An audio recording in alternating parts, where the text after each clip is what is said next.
Hello, and thanks for joining us. The Delaware-Morrow Mental Health and Recovery Services Board was created to provide a unified system of mental health treatment and supports for individuals residing in Delaware and Morrow Counties with mental illness and addiction. In other words, we make sure those who need mental health or addiction services can get the quality care they need. In this video, we'll show you some tips, tricks, and expert advice to help keep you more mentally healthy and in control during these challenging times. The COVID-19 crisis has been one of the most challenging times any of us has lived through. And while the disease itself has taken a massive toll on the population, the side effects of living through the pandemic have been difficult all on their own. Here's the most important thing to remember. These are not normal times, so it's perfectly okay to not feel like your normal self. Feelings of stress, anxiety, fear, anger, and frustration are normal. Remind yourself, though, that these are normal reactions to abnormal events. If you have a pre-diagnosed mental health or addiction issue, it's crucial that you stay in touch with your doctor and follow your treatment plan, whether it means staying on your medication, attending counseling sessions, or participating in other forms of therapy. You also need to be on the lookout for new symptoms and relay these to your doctor. Something else you can do is to stay active. It's so easy to feel like you're stuck inside and alone during this time, and that can make any negative feelings worse. You have a lot of options for getting out of the house, and with basic precautions, these options can be very low risk for catching the coronavirus. Delaware County has several parks with accessible hiking trails, opportunities for shopping and dining, even just walking around downtown. As long as you remember these guidelines, you can get through with minimal risk for contracting COVID-19. Remember to keep your social distance, at least 6 feet. Wear a mask, sanitize or wash your hands frequently, avoid crowded areas, and keep in mind that outdoor activities are generally much safer than indoor. With Ohio weather, it's not always easy to get outside and stay active, though. So keeping in touch with friends and family can offer you a break from the everyday monotony.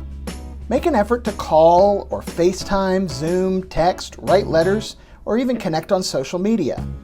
Just a 5-minute conversation with a loved one can make you feel so much better than you did before. We mentioned earlier in the video about negative feelings that should fade after a short while. But what if those feelings stick around? It's important to keep track of how you're feeling and look for the signs of mental distress. If you start feeling hopeless or helpless, having intense or prolonged feelings of numbness, disbelief, anxiety, or fear, experience changes in appetite, energy, or activity levels, have difficulty concentrating or sleeping, or even physical symptoms like recurring headaches, body pains, stomach problems, or skin reactions, or if you notice an increased use or desire to use alcohol, tobacco, or drugs, then you may be in distress and should try to get some help. The easiest way to do this would be to call Helpline at 1-800-684-2324, where trained professionals will guide you to the help you need, whatever it may be. The COVID-19 pandemic has shown just how important technology is in our daily lives. We rely on our computers, phones, and televisions to connect with the outside world when the best health advice is to stay inside and stay distant. Right now, we're using technology for work, socialization, and staying up with current events. But you can also put it to work for your mental health. Virtual meetings have become more and more commonplace. Instead of meeting people face-to-face, you can connect screen-to-screen. The ability to connect to people through these platforms can give you a chance to see friends and coworkers. Also, it gives your doctors a way to meet with you without being potentially exposed to the coronavirus. It can be great to actually see the faces you're talking to and have the ability to have multiple people in the meeting at once. That means that social group that you usually hang out with can go from meeting in public to meeting online.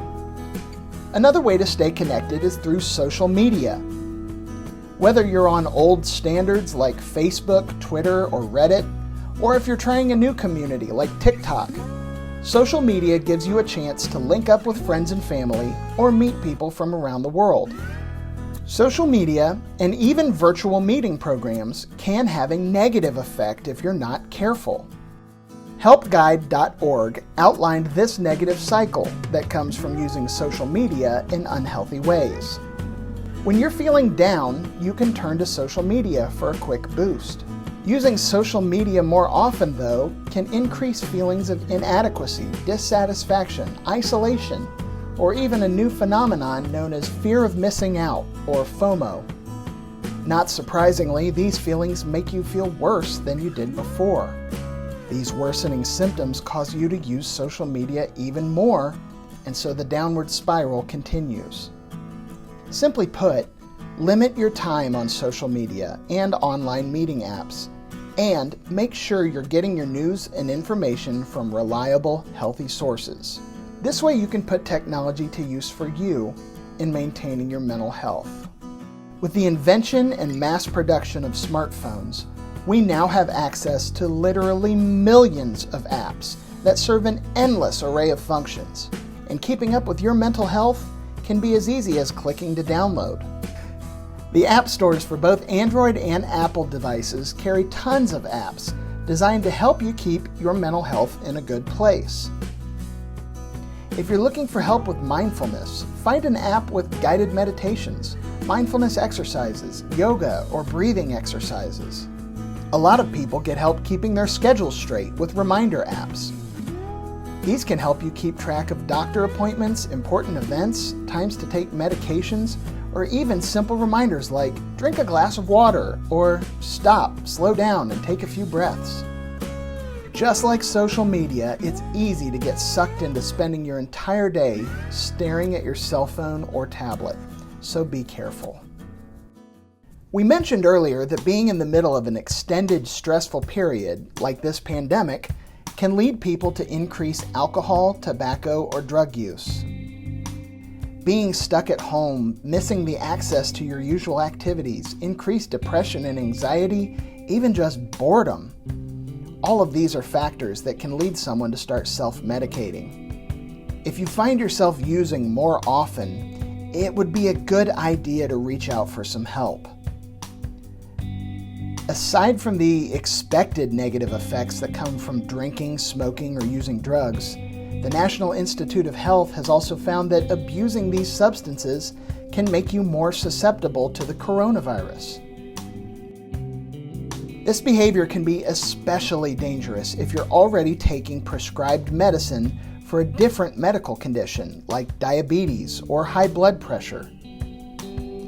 If you are taking medication, it's very important that you stay on your normal schedule and also keep in touch with your medical providers. Misusing prescription drugs, even by accident, can have deadly results. Thank you so much for tuning into our video. We hope you were able to learn something helpful. For more information on mental health or addiction services, or to learn about our network of behavioral health providers, please visit our website at DMMHRSB.org or find us on Facebook. Thanks and have a wonderful rest of your day.